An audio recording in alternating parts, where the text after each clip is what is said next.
ঐতিহ্যমণ্ডিত গড়গাঁও মহাবিদ্যালয়ৰ 60 বছৰীয়া ইতিহাসত পোনপ্ৰথমবাৰৰ বাবে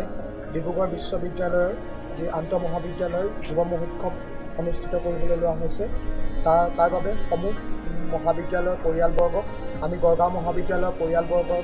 ফালৰ পৰা তথা গড়গাঁও মহাবিদ্যালয়ৰ ছাত্ৰ একতা সভাৰ ফালৰ পৰা উষ্ম আদৰণি জনাইছোঁ।